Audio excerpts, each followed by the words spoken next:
Hello बच्चों, let us see the question. The question says that let a, b, c be real numbers with a square plus b square plus c square equal 1. Show that the equation, determinate equation given है, represents a straight line.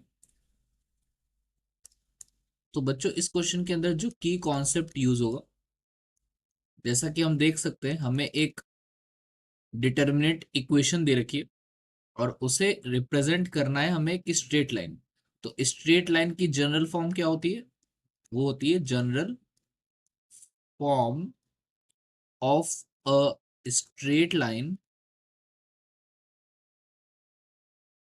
is like this: ax plus by plus c equals 0. तो इस form का equation बनना चाहिए इसको simplify करने के बाद. अब देखिए ये जो डिटर्मिनेंट दे रखा है इसमें काफी टर्म्स है, तो इसको हम लोग सिंप्लीफाई करेंगे यूजिंग प्रॉपर्टीज ऑफ डिटर्मिनेंट्स.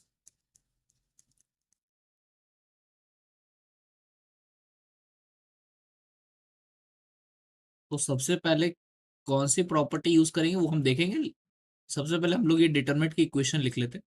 वो में दे रखी है ax minus by minus c, then bx plus ay, then cx plus a, bx plus ay minus ax plus by minus c, then cy plus b, cx plus a, cy plus b, then minus ax minus by plus c. हमें ये एक determinant दे रखा है, इसको हम लोग del के equal लिख लेंगे और इस डेल को सिंप्लीफाई करेंगे. तो जो डिटर्मिनेंट आएगा, सबसे पहले हम लोग ट्रांसफॉर्मेशन लगाएंगे. So apply. पहला ट्रांसफॉर्मेशन हम लोग फर्स्ट कॉलम में लगाएंगे ताकि हम लोग कुछ जीरोस बना सके. तो C1 कॉलम के अंदर ट्रांसफॉर्मेशन लगाएंगे हम लोग a times C1 plus b times C2 plus c times C3. तो जो डेल अपना बनेगा वो बनेगा, देखिए डेल जो है वो अपना कुछ इस तरीके का नजर आएगा. देखिए फर्स्ट कॉलम में हमें चेंज करना है. तो फर्स्ट कॉलम को हम लोग मल्टीप्लाई करेंगे ए से, सेकंड कॉलम को बी से और थर्ड कॉलम को सी से, देन ऐड कर लेंगे. देखिए पहले कॉलम को मल्टीप्लाई करेंगे तो क्या आएगा? ए स्क्वायर एक्स आएगा, then minus a b y minus a C.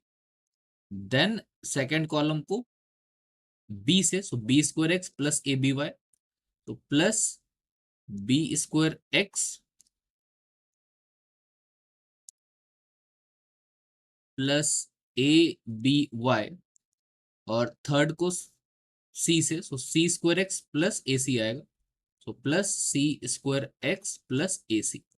Similarly हम लोग सेकेंड और फोर्थ थर्ड टर्म भी लिख लेंगे फर्स्ट कॉलम का. तो वो कुछ इस तरीके से आएगा: 20 ab x plus a square y, then minus a b x plus b square y, then minus b c, then plus c square y plus b c. और थर्ड कॉलम जो है ये आएगा a c x plus a square, so a c x plus a square, then plus b c Y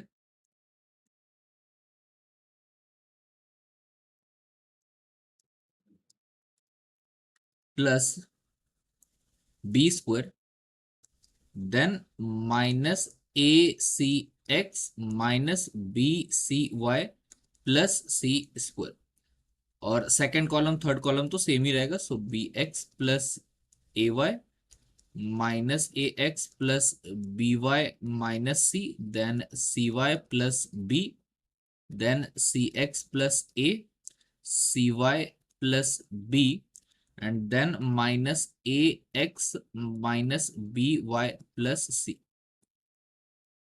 इसको अगर हम simplify करेंगे तो पहला कॉलम क्या बनेगा, देखिए सारे टर्म्स कैंसिल आउट हो जाएंगे, सिर्फ बचेगा a square x plus b square x plus c square x. So ये हो जाएगा a square plus b square plus c square times x. Similarly a square plus b square plus c square times y हो जाएगा ये। और third बन जाएगा a square plus b square plus c square only. अब बाकी second column और third column तो सेम ही है, एज इट इज लिख लेंगे हम लोग।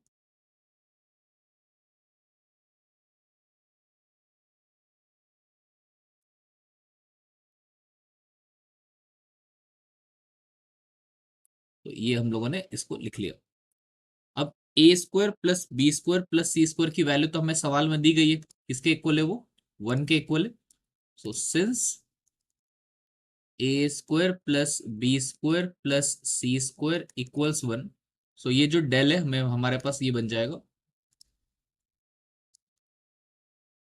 X y 1 then b x plus a y minus a x plus B y minus c then cy plus b then cx plus a cy plus b minus ax minus by plus c। ये आ गया determinant. अब again हम लोग कुछ transformation लगाएंगे। So applying transformation इस बार हम लोग सेकेंड कॉलम के अंदर लगाएंगे। तो सेकेंड कॉलम के अंदर हम लोग करेंगे c2 minus B times c1। और थर्ड कॉलम के अंदर हम लोग करेंगे ट्रांसफॉर्मेशन C3 माइनस सी टाइम्स C1। तो जो डेल है वो हमारा बनेगा first second column, first column तो सेम ही रहेगा एक्स वाई 1। सेकंड कॉलम बन जाएगा ए वाई बचेगा अपने पास क्योंकि बी एक्स कैंसिल आउट हो जाएगा। देन अपने पास बचेगा minus a x minus C, B Y cancel हो जाएगा। और आखिरी में बचेगा सी वाई, बी कैंसिल हो जाएगा। सिमिलरली थर्ड जो कॉलम है वो बनेगा ए बी और minus a x minus b y. Again हम लोग ट्रांसफॉर्मेशन लगाएंगे। सो अप्लाइंग, अब हम रोज के अंदर ट्रांसफॉर्मेशन लगाएंगे थर्ड रो के अंदर ताकि हमें जीरोस मिले। सो वो ट्रांसफॉर्मेशन होगा R3 plus x R1 plus Y R2। तो इससे हमें थर्ड रो के अंदर दो जीरोस मिलने वाले। तो डेल जो है वो कुछ इस तरीके का अब नजर आएगा। फर्स्ट रो तो सेम ही रहेगा एक्स ए वाई ए जैसा कि है हमारे पास। सेकंड है y minus a x minus c और b। थर्ड रो को अगर हम देखें तो क्या आएगा, 1 plus x square plus y square. So ये आ गया x square plus y square plus 1। और सेकंड और थर्ड एलिमेंट जो है वो जीरो बन जाएगा आखिरी रो का। तो ये हमें किसके इक्वल दे रखा था सवाल के अंदर, जीरो के इक्वल दे रखा था। अब हम इसको ओपन कर लेंगे। सो एक्सपांड अलोंग थर्ड रो के अलोंग ही इसको एक्सपांड करेंगे क्योंकि उसमें 30 जीरोस है। तो x square plus y square plus 1 जो एलिमेंट है उसके अलोंग ही चीजें ओपन होंगी, बाकी सब तो जीरो ही है। सो ये बनेगा फर्स्ट कॉलम, थर्ड रो गायब। 2 क्रॉस 2 डिटरमिनेंट का क्रॉस मल्टीप्लीकेशन करेंगे तो ए वाई इंटू बी हो जाएगा a b y minus a times minus a x minus c. और ये आ जाएगा किसके इक्वल, जीरो के इक्वल। This implies it. अब देखिए एक्स स्क्वायर क्योंकि ये की स्क्वायर है, सिमिलरली वाई स्क्वायर ये भी स्क्वायर है, तो स्क्वायर की वैल्यू हमेशा greater than equals to zero होती है और उसमें भी 1 ऐड हो रहा है। तो ये जो पहला ब्रैकेट है इसकी वैल्यू जीरो तो नहीं पॉसिबल है। सो सेकंड ब्रैकेट की ही वैल्यू जीरो होगी, a b y plus a square x plus a c बराबर zero. So this implies that ये हमें मिल गया a square x plus a b y plus a c बराबर zero. जिसमें से हम a ले लेंगे कॉमन तो हमें मिलेगा a x plus B y plus C equals to zero. A zero नहीं हो सकता तो यहां से हमें जो ये इक्वेशन मिली है ये मिल गई A x plus B Y equals to C equal to zero. Plus C equals to 0, जो कि जनरल इक्वेशन है एक स्ट्रेट लाइन की, जो कि हमें रिप्रेजेंट भी करना था, प्रूफ करना था हमें। तो ये हमारा आंसर हो गया, hence proved that given equation represents a straight line. Hope you have understood it well. Best of luck.